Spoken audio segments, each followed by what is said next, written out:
बच्चों, आज हम बात करेंगे इफेक्टिव न्यूक्लियर चार्ज और स्क्रीनिंग इफेक्ट के बारे में।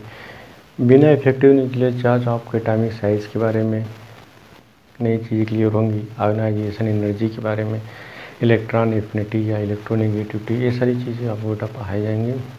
तो जब तक आपका स्क्रीनिंग इफेक्ट या इफेक्टिव न्यूक्लियर चार्ज वाला कंसेप्ट नहीं क्लियर होगा, आपको इनऑर्गेनिक में कहीं पे भी कोई भी चीज़ें क्लियर नहीं होंगी। इसलिए इफेक्टिव न्यूक्लियर चार्ज या स्क्रीनिंग इफेक्ट को बहुत प्रॉपर तरीके से, अच्छे तरीके से पढ़िए कि इफेक्टिव न्यूक्लियर चार्ज होता क्या है, स्क्रीनिंग इफेक्ट क्या है।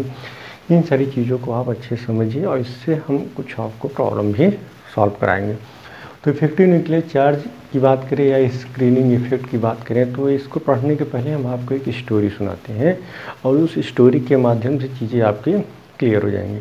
तो चलिए सबसे पहले हम बात करते हैं कि हम कैसी चीज़ों को समझेंगे, कैसी चीज़ों को एक्सप्लेन करेंगे, वो सारी चीज़ों को बेटा हम समझाने की कोशिश करते हैं। तो चलिए हम सबसे पहले हम बात करें कि जैसे हमारे देश के पीएम नरेंद्र मोदी जैसे इलाहाबाद में रैली होती है परेड ग्राउंड में, ठीक है। तो आपको पता चला कि हमारे देश के प्राइम मिनिस्टर इलाहाबाद में परेड ग्राउंड में रैली करने के लिए आ रहे हैं। तो आप क्या चाहेंगे, उनसे मिलना चाहेंगे, आप कोशिश करेंगे कि मेरा पीएम का पूरा अट्रैक्शन मेरे ऊपर हो। मतलब आप चाहेंगे कि पीएम मोदी हमें देखें। हर किसी की इच्छा होती है कि हम पीएम मोदी के पास जाएं या पूरी तरह से मेरा अट्रैक्शन उनके पास हो। इसके लिए क्या होगा, आप उनके पास जाएंगे तभी आपका अट्रैक्शन बढ़ेगा।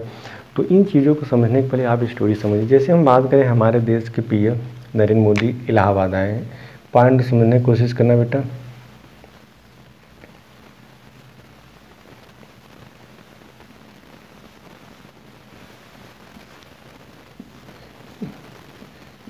चलिए, ये है हमारे देश के पीएम नरेंद्र मोदी जी। अब क्या हो, हमारे देश के पीएम नरेंद्र मोदी। अब हम बात करें मोहन का क्या है बेटा। मोहन में कोई लड़का है मोहन, वो चाहता है कि पीएम का पूरा अट्रैक्शन मेरे ऊपर है।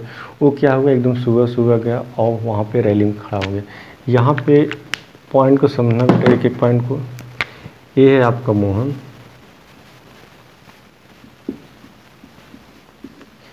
ये है आपका मोहन। पॉइंट को समझने की कोशिश करना। ये हमारे देश के प्राइम मिनिस्टर पीएम मोदी और ये हमारे मोहन जी। मोहन जी क्या हुआ, मोहन सुबह पहुंच गए और उसमें कोई नहीं था। उसमें हमारे देश के प्राइम मिनिस्टर और मोहन थे। उस केस में पीएम का पूरा अट्रैक्शन किसके ऊपर जाएगा, मोहन के ऊपर जाएगा। मीन्स मोदी का, हमारे देश के प्राइम मिनिस्टर का पूरा अट्रैक्शन किसके ऊपर जाएगा, मोहन के ऊपर जाएगा। क्लियर? क्यों? क्योंकि उसमें सिर्फ हमारे देश के पीएम थे, मोहन थे। मीन्स मोहन पीएम का पूरा अट्रैक्शन किसके ऊपर जाएगा, मोहन का। मीन्स 100% अट्रैक्शन किसके ऊपर जाएगा, मोहन के ऊपर। लेकिन जैसे जैसे टाइम बीतता गया, बीच में हमारा क्या हो गया, यहाँ पे कोई दूसरा आ गया, सोहन। ये आपके मोहन हो गए। मोहन के बाद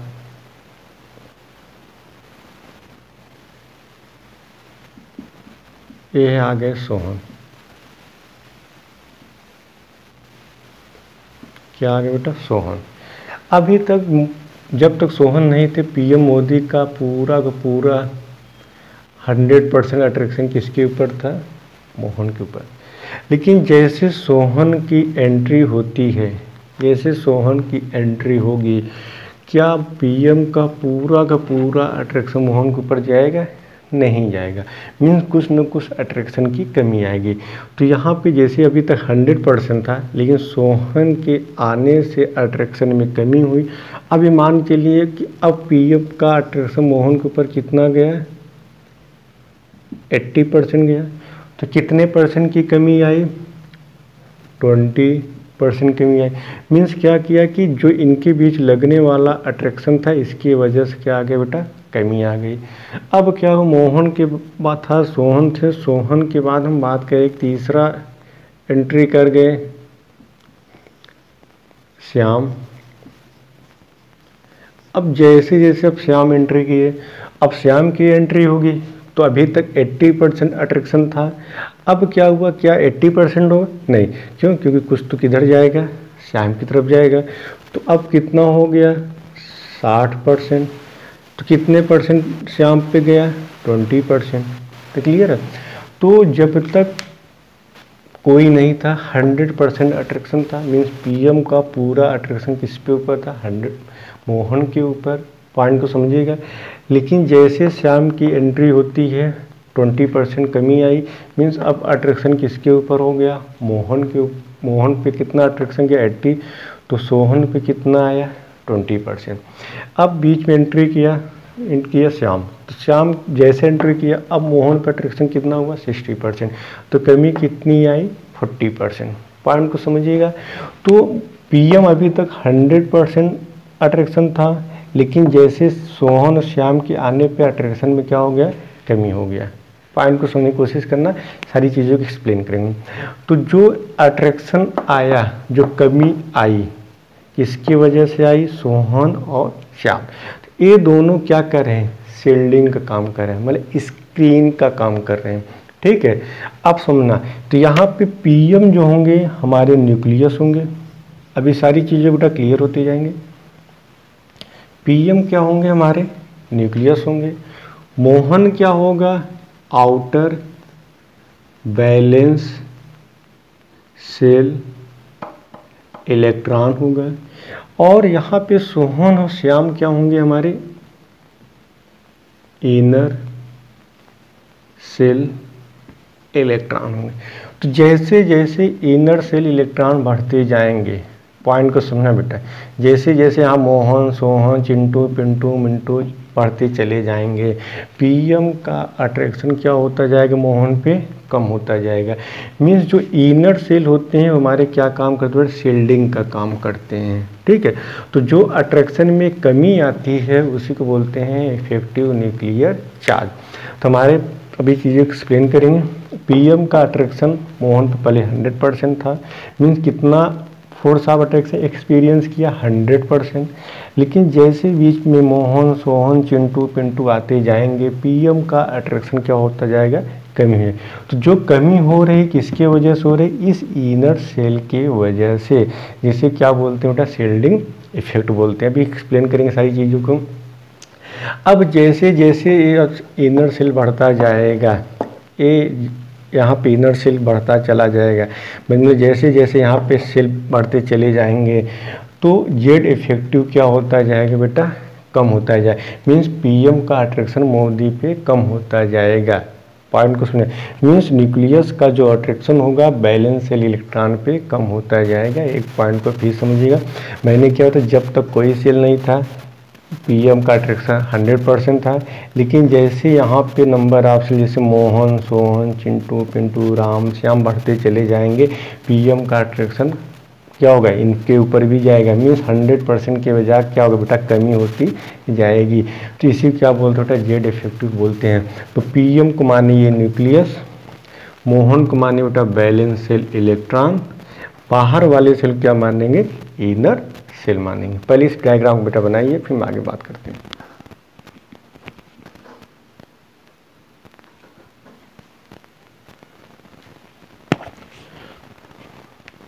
चलिए अब चीज़ों बेटा एक्सप्लेन करते हैं, सारी चीज़ों को समझने की कोशिश करना। तो यहाँ तक बेटा क्लियर हो गया होगा। अब हम चीज़ों को और समझाने की कोशिश करते हैं, तो चीज़ें बेटा आप क्लियर होती जाएंगी।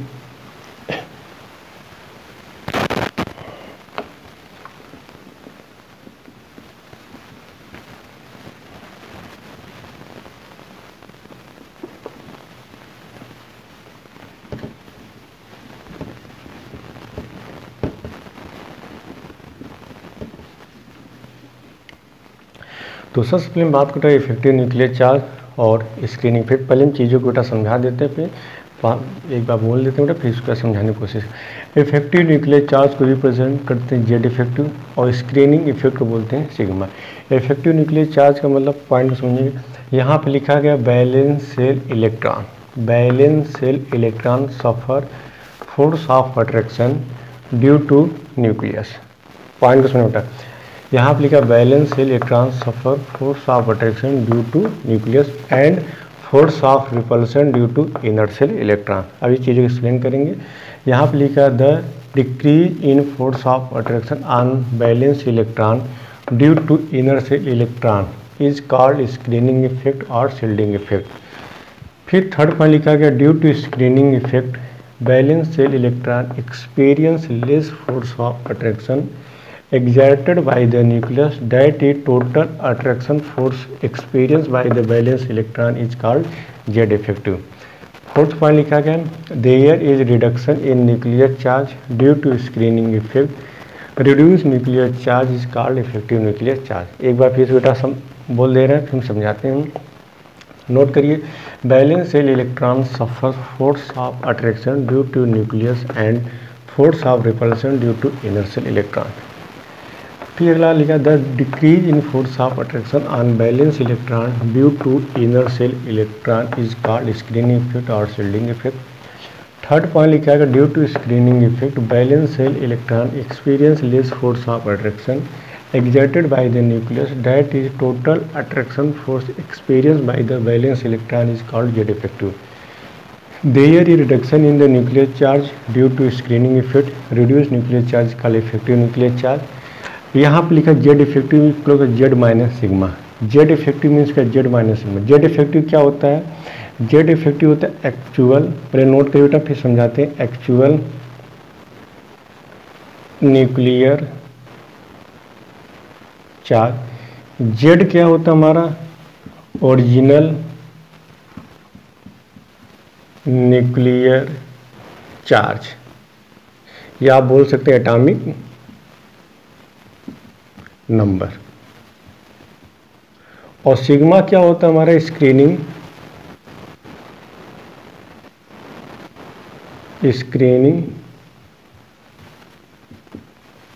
कांस्टेंट या स्क्रीनिंग इफेक्ट या शील्डिंग इफेक्ट बोलते हैं। अब ये चीज़ों को समझने बेटा इतना नोट करिए।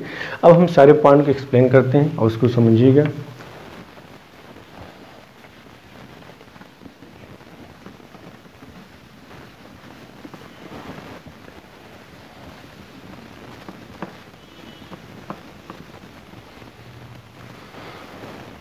चलिए एक एक पॉइंट बेटा समझाते हैं, आप समझिए। जैसे हम हाइड्रोजन की बात करें, हाइड्रोजन का एटॉमिक नंबर 1 होता है, ठीक है। एटॉमिक नंबर 1 का मतलब क्या होगा? ध्यान सुनिए बेटा, उसके पास नंबर ऑफ प्रोटॉन 1 होंगे, नंबर ऑफ इलेक्ट्रॉन 1 होंगे। जो एटॉमिक नंबर होता है वही प्रोटॉन होता है, यदि कोई चार्ज नहीं तो इलेक्ट्रॉन होगा। अब यहाँ समझिए, ये आप होगा बेटा न्यूक्लियस, और न्यूक्लियस के बाहर क्या होगा? सेल होगा। क्लियर। सेकंड अगर एग्जाम्पल की हम बात करें, यहाँ पे आपने लिया हीलियम। हीलियम की बात करें, इसका एटॉमिक नंबर क्या होगा? 2। एटॉमिक नंबर 2 का मतलब क्या होगा? प्रोटॉन 2 होंगे और इलेक्ट्रॉन भी 2 होंगे। पॉइंट्स में तीसरा एग्जाम्पल मैंने यहाँ पे लिया लिथियम।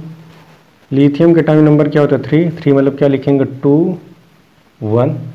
पहला सेल होगा, ये आपका दूसरा सेल होगा। पहले सेल में बेटा कितने इलेक्ट्रॉन होंगे? 2। और दूसरे सेल में कितने इलेक्ट्रॉन होंगे? 1। तीसरा एग्जांपल हम लेते हैं, सोडियम ले लेते हैं। सोडियम का एटॉमिक नंबर कितना? 11। मतलब कितने होंगे? 2 8 1। ये आपका पहला सेल होगा, ये आपका दूसरा सेल होगा, और ये आपका तीसरा सेल होगा। पॉइंट को समझने की कोशिश करना बेटा। पहले सेल में कितने इलेक्ट्रॉन होंगे? 2। दूसरे सेल में कितने इलेक्ट्रॉन? 8 3 4 5 6 7 8। और लास्ट सेल में बेटा कितने इलेक्ट्रॉन होंगे? 1 होंगे। इतना पॉइंट को नोट करिए बेटा, फिर हम बात करेंगे।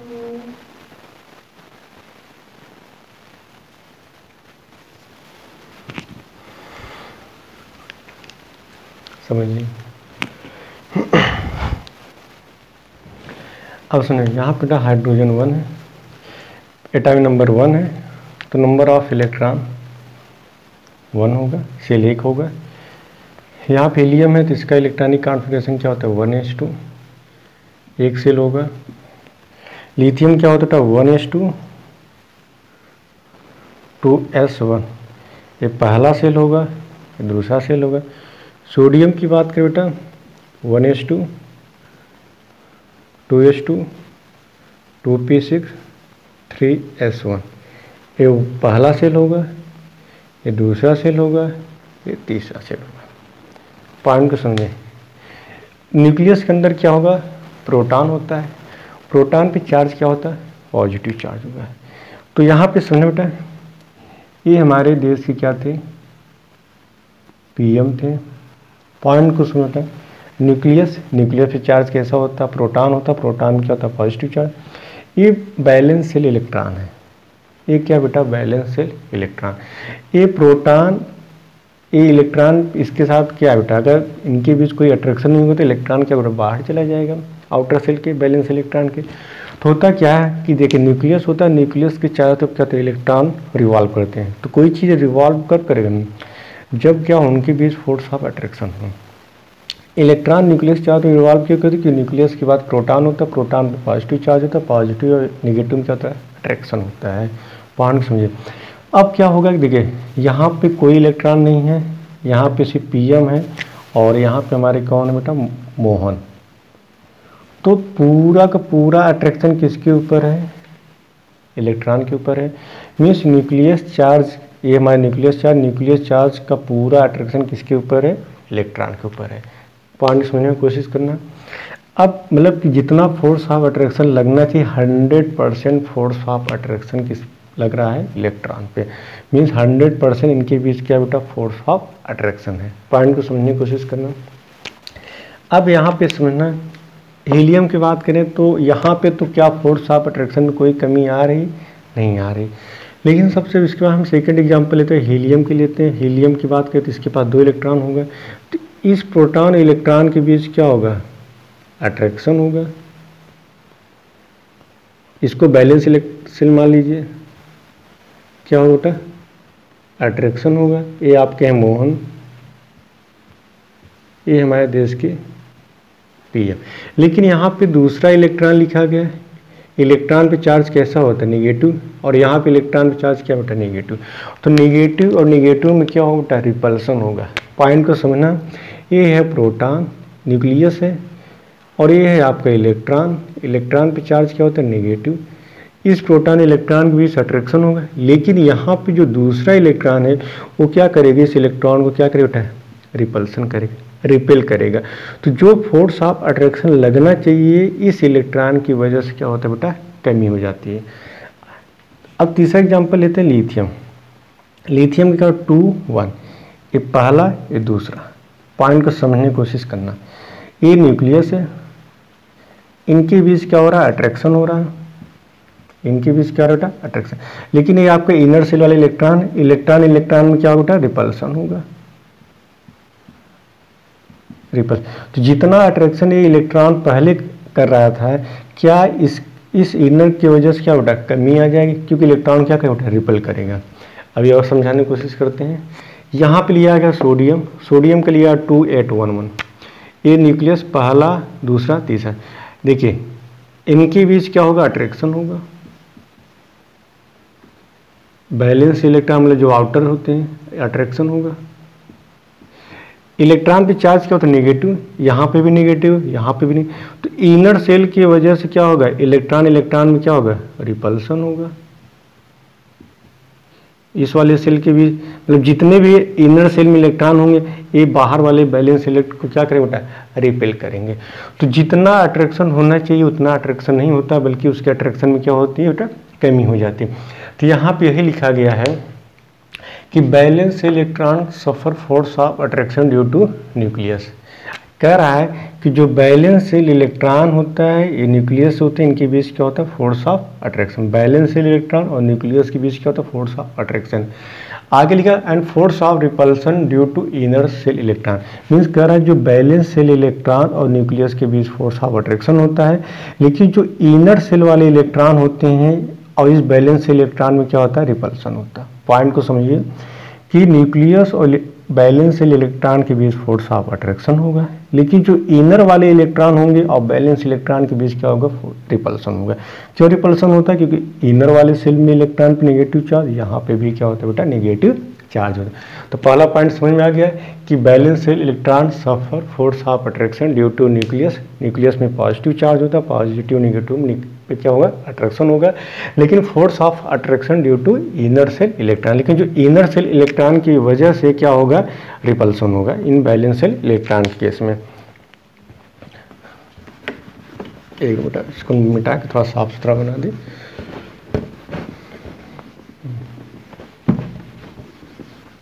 चलिए पहला पॉइंट मेरा समझ में आ गया। पहले एक बार और समझाने की कोशिश करें। ये आपका न्यूक्लियस होता है, ये पहला सेल, चलिए ये दूसरा सेल, ये तीसरा सेल। ठीक, पहले सेल में 2 इलेक्ट्रॉन, दूसरे सेल में हम बात करें 3 4 5 6 7 8 और लास्ट सेल में 1 इलेक्ट्रॉन। इलेक्ट्रॉन पे चार्ज क्या होता है, नेगेटिव। सारे इलेक्ट्रॉन पे चार्ज क्या, नेगेटिव। इनके बीच क्या होगा, अट्रैक्शन। और इन इलेक्ट्रॉन के बीच क्या होगा,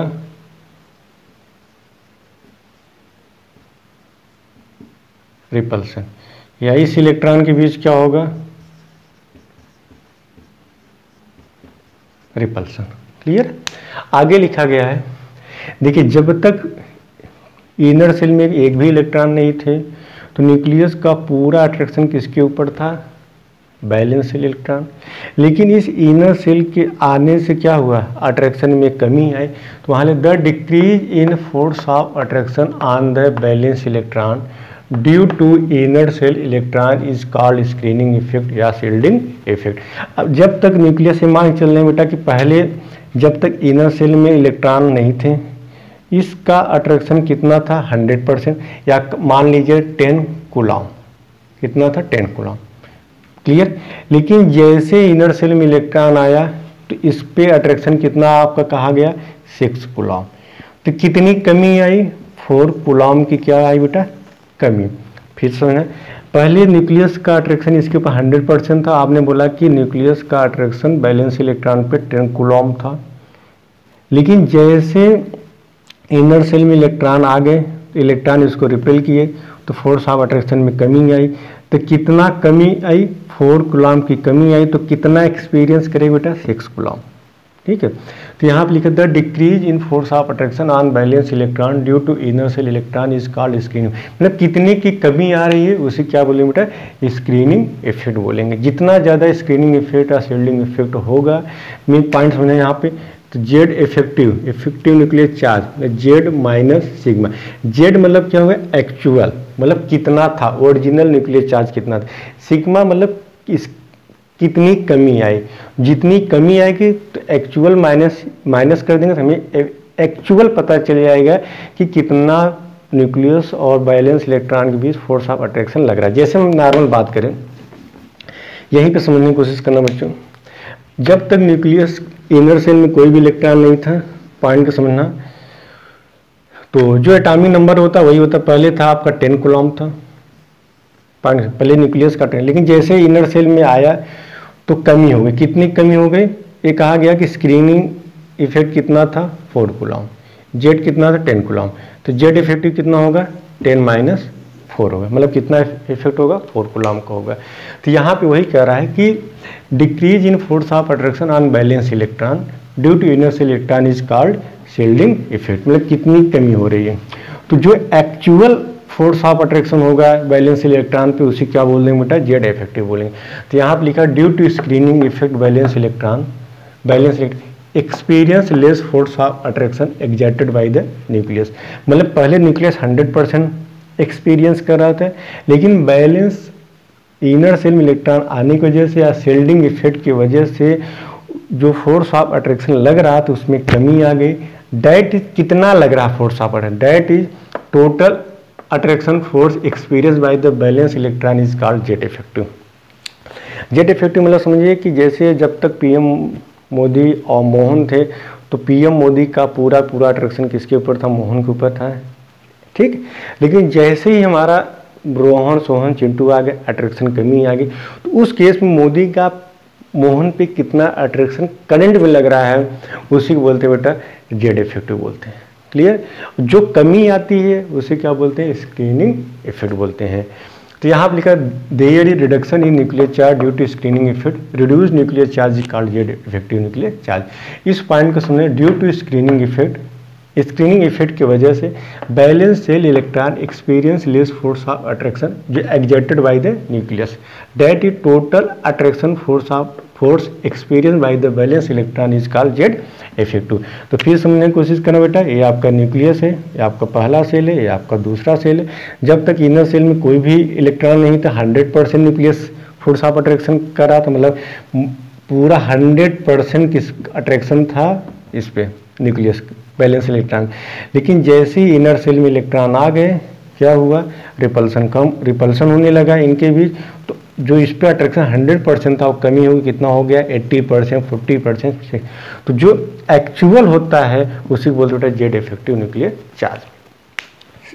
डेफिनेशन बेटा समझ में आ गया होगा कि valence electron suffer force of attraction due to nucleus charge. Valence shell electron nucleus valence क्या होता है, फोर्स ऑफ अट्रैक्शन होता है, लेकिन force of repulsion due to inner. लेकिन बैलेंस इलेक्ट्रॉन और इनर सेल में क्या होता है, फोर्स ऑफ रिपल्सन होता है। अगला है decrease in force of attraction on valence electron due to inner shell. जो इनर सेल की वजह से जो एक्चुअल फोर्स ऑफ अट्रैक्शन था उसमें क्या आ जाती है बेटा, कमी आ जाती है। क्यों, पहले 100% था, इनर सेल में आने की वजह से जो अट्रैक्शन 100% था उसमें कमी आ गई। इसी को क्या बोलते हैं, स्क्रीनिंग इफेक्ट या शील्डिंग इफेक्ट बोलते हैं। क्लियर। फिर यहाँ लिखा due to screening effect valence shell electron experience. पहले था इनर सेल की वजह से, जब तक इनर सेल नहीं था तो 100% मोदी का अट्रैक्शन, 100% मोदी का अट्रैक्शन इस बैलेंस सेल इलेक्ट्रॉन पे था।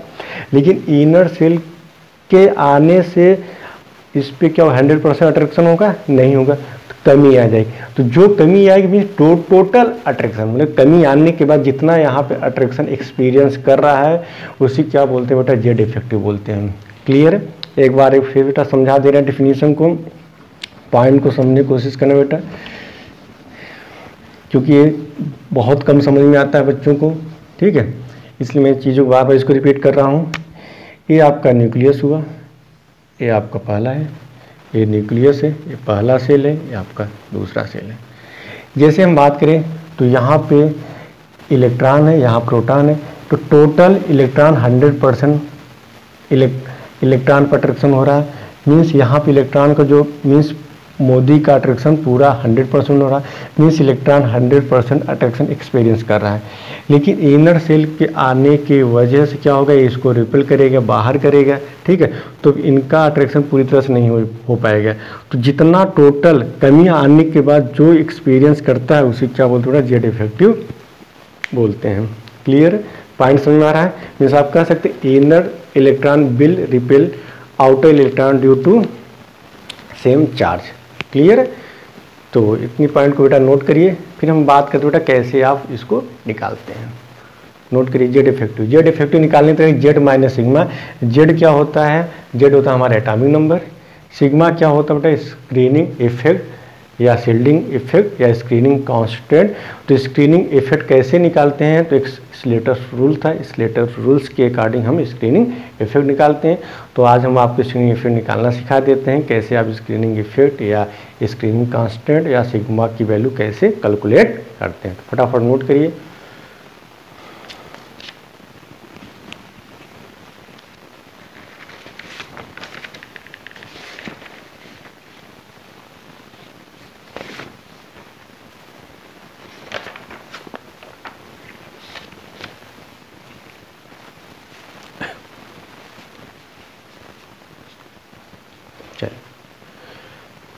तो हेडिंग डाली बेटा स्लेटर्स रूल। स्लेटर्स रूल से हम क्या निकालते हैं, स्क्रीनिंग इफेक्ट निकालते हैं।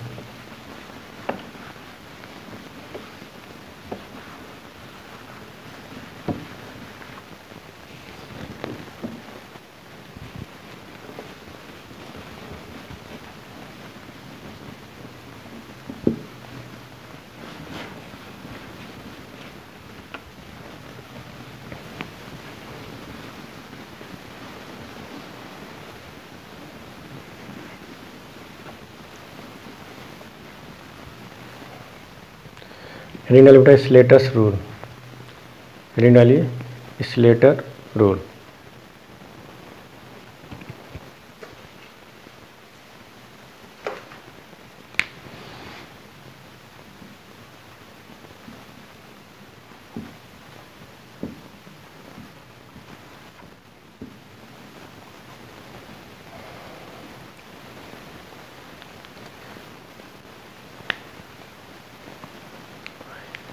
पहले Z effective for unielectronic species, Z effective for unielectronic effective सही स्पीसीज। तो पहले हम बात करते हैं जेड इफेक्टिव कैसे निकालेंगे, पॉइंट गुटा समझना। Z effective for unielectronic species, unielectronic species के लिए आप जेड इफेक्टिव कैसे निकालेंगे। हम सबसे पहले हम बात करते हैं कि यूनी इलेक्ट्रॉनिक स्पीसीज के लिए जेड इफेक्टिव कैसे निकालते हैं।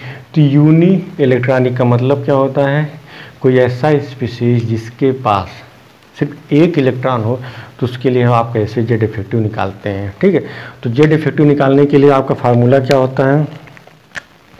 तो जेड इफेक्टिव क्या होता है, जेड इफेक्टिव मीन्स क्या होता है, जेड माइनस सिग्मा। जेड क्या होता है, आपका एटॉमिक नंबर, जो आपका एटॉमिक नंबर होगा वही होगा हमारा जेड। और सिग्मा क्या होता है, स्क्रीनिंग कांस्टेंट। तो यूनी जो स्लेटर्स रूल ने निकाला, ध्यान से नहीं उठाया, यूनी इलेक्ट्रॉनिक स्पीसीज के लिए मीन्स ऐसा कोई स्पीसीज जिसके पास एक इलेक्ट्रॉन हो, उसके लिए जो सिग्मा की वैल्यू होती है क्या होती है, जीरो होती है। पॉइंट को समझना, जैसे यहाँ पे एग्जांपल ले लिए हाइड्रोजन, यहाँ पे ले लिए हीलियम प्लस, यहाँ पे ले लिए लिथियम 2+। पॉइंट को एक एक पॉइंट को समझने की कोशिश करना बेटा। तो हाइड्रोजन के लिए एटॉमिक नंबर कितना होगा, जेड की वैल्यू क्या होगा, 1 होगा। प्रोटॉन क्या होगा, 1 होगा। इलेक्ट्रॉन क्या होगा, 1 होगा। हीलियम 2+ के लिए एटॉमिक नंबर क्या होगा, 2। जो एटॉमिक नंबर होता है वही प्रोटॉन होता है। इलेक्ट्रॉन क्या होगा कि जो एटॉमिक नंबर होगा जितने पॉजिटिव होंगे उतना कम हो जाएंगे, तो यहाँ पे इलेक्ट्रॉन कितना आएगा, 1 आएगा। लिथियम की बात करें तो एटॉमिक नंबर क्या होगा, 3 होगा। जो एटॉमिक नंबर होता है वही प्रोटॉन होता, प्रोटॉन कितना होगा। और इलेक्ट्रॉन कैसे निकालते हैं, एटॉमिक नंबर जितना दिया गया, यदि एक भी चार्ज नहीं तो वही इलेक्ट्रॉन होगा, लेकिन जितने पॉजिटिव चार्ज आते हैं वहाँ पे उतने कम हो जाए। तो 3 था, 3 में 2 पॉजिटिव चार्ज आ गया, तो मतलब यहाँ पे इलेक्ट्रॉन कितने होंगे, 1 होंगे। अब पॉइंट को समझिए।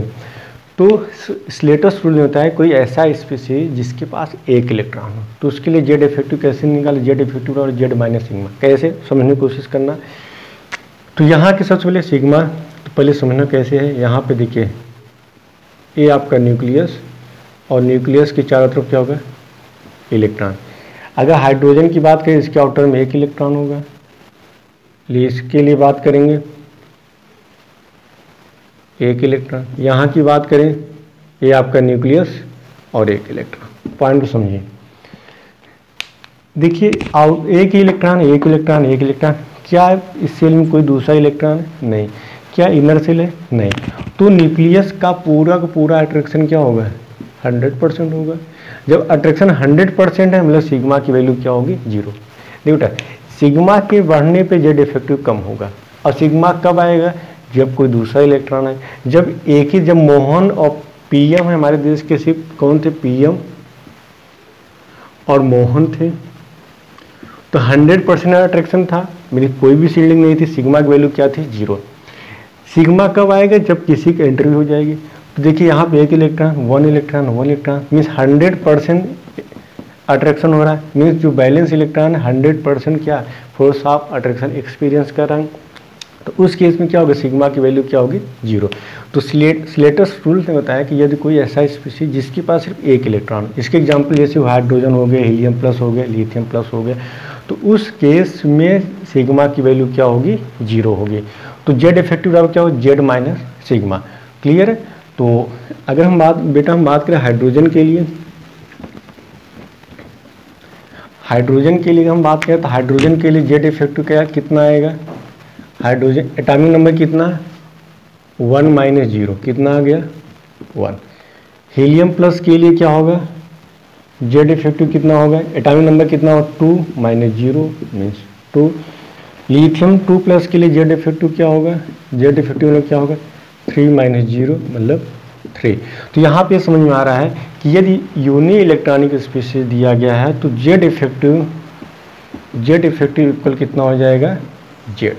जो एटॉमिक नंबर होगा वही हमारा जेड इफेक्टिव होगा। जैसे हाइड्रोजन का एटॉमिक नंबर 1 होगा, जेड इफेक्टिव 1 होगा। हीलियम 2 प्लस का एटॉमिक नंबर 2 होगा, जेड इफेक्टिव 2 होगा।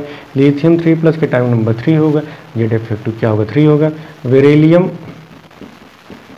3 प्लस की बात करें तो एटॉमिक नंबर 4 होगा, तो जेड इफेक्टिव क्या होगा। यदि कोई ऐसा स्पीशीज जिसके पास एक इलेक्ट्रॉन हो तो उस केस में जो जेड इफेक्टिव होता है वो हमारा क्या होता है बेटा, जो एटॉमिक नंबर होता है। इसको फटाफट नोट करिए, फिर आगे हम बात करते हैं।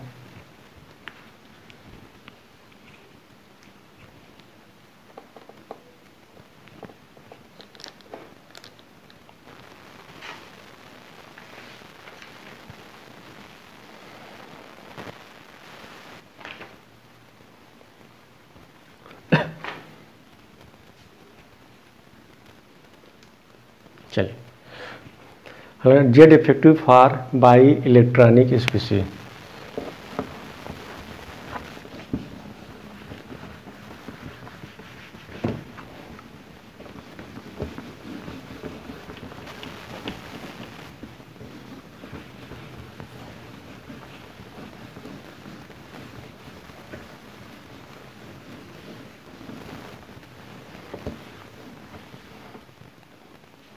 पॉइंट को समझना बेटा, अगला हेडिंग डालिए, Z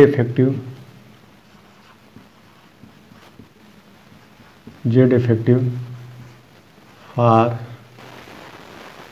by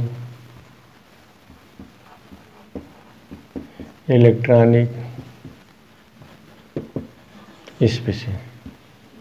by electronic species के लिए आप जेड इफेक्टिव कैसे निकालेंगे, इसके लिए बात करें।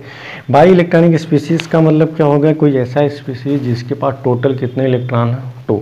जैसे एग्जांपल हम ले लें helium, lithium plus, beryllium 2 plus. Helium का एटॉमिक नंबर 2, लिथियम का एटॉमिक नंबर 3, बेरिलियम का atomic number 4। Means atomic number Z बराबर इसका आएगा 2, लिथियम का आएगा बेटा जेड बराबर 3, इसका आएगा जेड बराबर 4। प्रोटॉन की बात करें, जो एटॉमिक नंबर होता है वही प्रोटॉन होता है, यहाँ पे आएगा 3, यहाँ पे आएगा 4। इलेक्ट्रॉन की बात करें तो यहाँ पे 2, यहाँ पे इलेक्ट्रॉन क्या आएगा बेटा 2, यहाँ पे इलेक्ट्रॉन क्या आएगा 2। मीन्स जो एटॉमिक नंबर होगा उसमें पॉजिटिव चार्ज माइनस कर देंगे, आपका इलेक्ट्रॉन पता चल जाएगा। यहाँ पे 3 - 1 2, यहाँ पे 1 भी नहीं है तो आपका 2 होगा। तो जितने भी स्पीशीज दिए गए हैं वहाँ पे क्या होता है, बाई इलेक्ट्रॉनिक स्पीशीज। तो जो बाई इलेक्ट्रॉनिक स्पीशीज के लिए पॉइंट्स में, बाई इलेक्ट्रॉनिक स्पीशीज के लिए स्लेटर रूल ने बताया वहाँ पे सिग्मा की जो वैल्यू होती है, सिग्मा की जो वैल्यू होती है क्या होती है, 0.30। अभी हम चीज़ों को बेटा समझा रहे हैं। जो सिग्मा की वैल्यू होती है क्या होती है बेटा, 0.30 होती है। अब एक एक पॉइंट को समझने की कोशिश करना, जहाँ पे कन्फ्यूजन होगा बेटा वहाँ पे पूछेगा। यहाँ तो नोट करिए, फिर हम समझा रहे हैं क्या है, कैसे निकाला जाता है। तो बाई इलेक्ट्रॉनिक के लिए जो सिग्मा की वैल्यू होगी 0.30 होता है, इतना नोट करिए।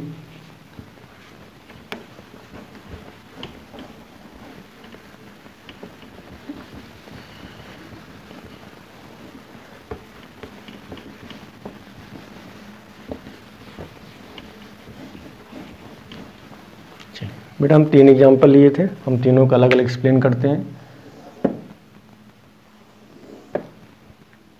चलिए पहले सबसे पहले हम बात करेंगे बेटा हीलियम के बारे में। हीलियम का एटॉमिक नंबर कितना होता है 2, जेड की वैल्यू होगा 2, प्रोटॉन होगा बेटा आपका 2, इलेक्ट्रॉन होगा आपका 2। जेड इफेक्टिव कैसे निकालते हैं, जेड इफेक्टिव निकालने का फार्मूला का जेड माइनस सिग्मा। और बाई इलेक्ट्रॉनिक के लिए जो सिग्मा की वैल्यू होती है 0.3। अब समझना, ये न्यूक्लियस हुआ और ये न्यूक्लियस के चारों तरफ क्या है बेटा आपके है। कितने इलेक्ट्रॉन हैं, 2 इलेक्ट्रॉन है। पॉइंट को समझना, 2 ही इलेक्ट्रॉन है। इन इलेक्ट्रॉन के बीच क्या होगा, अट्रैक्शन होगा, और इस इलेक्ट्रॉन के बीच क्या होगा, रिपल्सन। और जो रिपल्सन होते हैं उसे क्या बोलते हैं, सिग्मा। और सिग्मा की वैल्यू कितना बताया गया 0.3। क्लियर, एक इलेक्ट्रॉन है 0.3, तो यहाँ पे जेड इफेक्टिव क्या आएगा जेड माइनस सिग्मा। हीलियम के लिए जेड की वैल्यू एटॉमिक नंबर कितना 2 माइनस 0.3 कितना आ जाएगा 1.7। क्लियर बेटा, एक सिग्मा इलेक्ट्रॉन, एक इलेक्ट्रॉन की वजह से कितनी कमी आती है 0.3 बाई इलेक्ट्रॉनिक के लिए। पॉइंट पसंद, एक इलेक्ट्रॉन की वजह से कितना शील्डिंग हो रहा है, सॉरी कितना रिपल्सन हो रहा है 0.3। तो यहाँ पे सिर्फ इनके बीच तो अट्रैक्शन होगा, इनके बीच रिपल्सन होगा, सिर्फ एक इलेक्ट्रॉन है, तो एक इलेक्ट्रॉन की वजह से 0.3 कितना आ गया 1.7। सेकेंड एग्जाम्पल ये तो लिथियम प्लस, लिथियम प्लस के लिए जेड की वैल्यू क्या होगी 3, इलेक्ट्रॉन कितने होंगे 2। सुना, पहले आपका क्या हुआ न्यूक्लियस हुआ, और न्यूक्लियस के चारों तरफ इलेक्ट्रॉन है, कितने इलेक्ट्रॉन है बेटा 2 इलेक्ट्रॉन है बच्चों, 2 इलेक्ट्रॉन है लिथियम, इनके भी अट्रैक्शन होगा,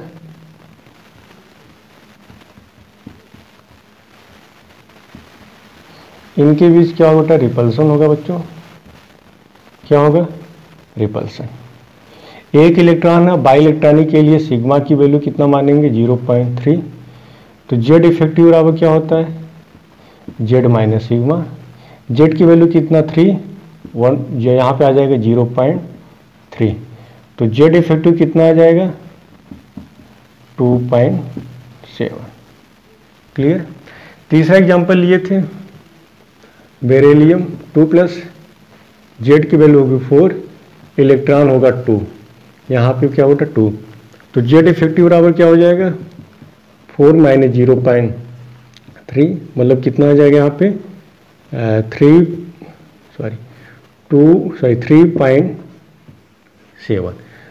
तो अगर आपसे पूछा जाए हाइड्रोजन, हाइड्रोजन बाद लिथियम प्लस के बाद बेरिलियम 2+। क्लियर। तो बेरिलियम 2+ में जेड इफेक्टिव कितना आ रहा है 3.7, यहाँ पे आ रहा है बेटा आपका 3.7, लिथियम पे आ रहा है 2.7 और हाइड्रोजन पे आ रहा है 1.7। तो जेड इफेक्टिव या इफेक्टिव न्यूक्लियर चार्ज सबसे ज़्यादा किसमें होगा beryllium 2+, lithium 2+, helium plus. Clear. तो जब कोई बाई इलेक्ट्रॉनिक स्पीशीज दिया गया है तो वहाँ पर जेड इफेक्टिव निकालने का तरीका क्या है, जो एटॉमिक नंबर उस एटॉमिक नंबर में 0.3 से क्या करिए माइनस कर दीजिए, आपका क्या निकल जाएगा इफेक्टिव न्यूक्लियर चार्ज। सिग्मा की वैल्यू बाई इलेक्ट्रॉनिक के लिए फिक्स होगा, मोनो इलेक्ट्रॉनिक के लिए सिग्मा की वैल्यू 0 होता है। आपसे पूछा बाई इलेक्ट्रॉनिक के लिए टोटल कितना आएगा 0.30 आता है, लेकिन मल्टी इलेक्ट्रॉनिक के लिए ऐसा नहीं होता बेटा। तो अगले लेक्चर में हम बात करेंगे बेटा multi electronic species.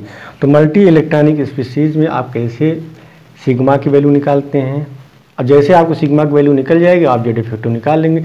Z effective मतलब क्या होता है जेड माइनस सिग्मा, सिग्मा की वैल्यू निकल गया तो आप जेड इफेक्टिव निकाल लेंगे। जैसे सोडियम की बात करें, पोटेशियम की बात करें, मैग्नीशियम की बात करें, तो वहाँ पे number of electron more than 2, means ऐसा कोई स्पीशीज जिसके पास इलेक्ट्रॉन 2 से ज़्यादा हो तो हमारे कहलाएंगे बेटा मल्टी इलेक्ट्रॉनिक स्पीशीज।